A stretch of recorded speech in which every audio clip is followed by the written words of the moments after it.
Number आ जाने का मतलब ये साबित नहीं होता कि जासूसी हो रही थी। और इसके साथ साथ पेगासस सॉफ्टवेयर जो कि एनएसओ ने दिया था, उसने लोकतांत्रिक देशों को आतंकी घटनाओं, अपराधी की घटनाओं, इन सब पर नजर रखने के लिए ये सॉफ्टवेयर दिए था। और अगर ये सॉफ्टवेयर दिया तो ऐसे में मंत्री, जज, पत्रकार, विचारक, इनके नाम क्यों आ गए?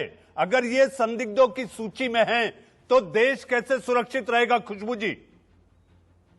जी बिल्कुल। अगर मैं अपने आप को सिर्फ लीगल पे देखूं तो क्या कोई लीगल फ्रेमवर्क है जो गवर्नमेंट को एम्पावर करता है सर्विलांस करने के लिए? तो हाँ, कुछ सर्टन सर्कमस्टांसेस हैं जहां पे गवर्नमेंट के पास पावर है, लॉ एनफोर्समेंट एजेंसीज के पास पावर है, बिकॉज इन सर्विलांस के बिना कोई भी स्टेट, कोई भी कंट्री अपनी कंट्री की सुरक्षा नहीं कर सकती है। तो कौन सा सर्विलांस जो है जो इलीगल हो सकता है, इसको समझने की जरूरत है कि गवर्नमेंट कौन कौन से किस टाइप के सर्विलांस कर सकती है। तो हमारा जो इंडियन टेलीग्राफ एक्ट ऑफ 1855 है जो डील करता है इंटरसेप्शन ऑफ कॉल्स को लेकर, और दूसरा हमारा है information technology act, IT act 2000, जो डील करता है इंटरसेप्शन डेटा को लेकर।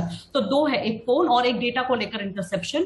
दोनों ही लॉ में गवर्नमेंट के पास में स्पेसिफिक पावर है, उनके पास में सर्विलांस करने की उनके पास में पावर है, बट प्राइवेट एक्टर्स को इस चीजों के लेकर कोई पावर नहीं है। अगर कोई भी प्राइवेट एक्टर, मैं यहाँ पे नहीं बोल रही हूँ कि सरकार ने किया है, बट मैं बोल रही हूँ अगर सर्विलांस हुआ है, अगर इस तरीके की हैकिंग हुई है तो गवर्नमेंट ने की है, तो गवर्नमेंट को कुछ प्रोसीजर फॉलो करके करना होता है। और अगर ये प्राइवेट एक्टर्स ने इस टाइप की चीजें की है तो ये सर्विलांस नहीं होगा, इसको हम हैकिंग का नाम देंगे। और हैकिंग जो है वो प्रोहिबिटेड है आईटी एक्ट के अंदर, आईपीसी के अंदर। आप सेक्शन 43, 66 आईटी एक्ट जो है वो सिविल और क्रिमिनल ऑफेंसेस देता है डेटा थेफ्ट, हैकिंग को लेकर, जिसमें आप स्पेसिफिकली आप कोर्ट में जा सकते हैं और आप इसके खिलाफ केस फाइल कर सकते हैं। 66 बी भी यही बोलता है कि अगर आप किसी तरीके से किसी की डेटा को या स्टोलन कंप्यूटर आइडेंटिटी को आप लेने की कोशिश करते हैं डिसऑनेस्टली, तो किसी भी कंप्यूटर रिसोर्स को लेकर, तो आपके ऊपर इसके खिलाफ आपके ऊपर पनिशमेंट होगी जो 3 साल से ज्यादा तक की जा सकती है।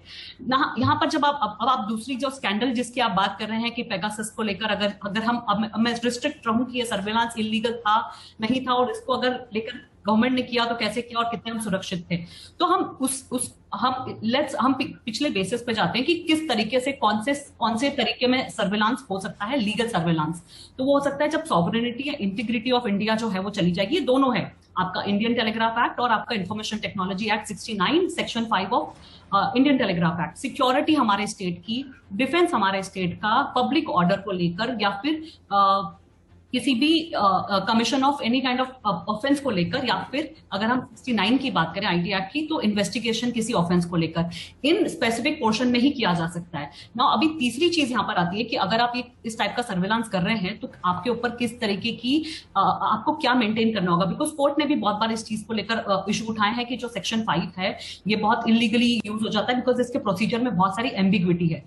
तो अगर रूल जी, ढेरों एम्बिग्विटी है खुशबू जी, और इसी को लेकर विपक्ष और सरकार दोनों आपस में एक दूसरे पर बंदूक ताने हुए। अखिलेश जी, पेगासस सॉफ्टवेयर को लेकर सरकार का बड़ा मासूम तर्क है, लेकिन आप लोग जो हैं, आप लोग बिल्कुल ठाम इस विश्वास के साथ बैठे हैं कि इसमें विपक्ष का कोई लेना देना नहीं है।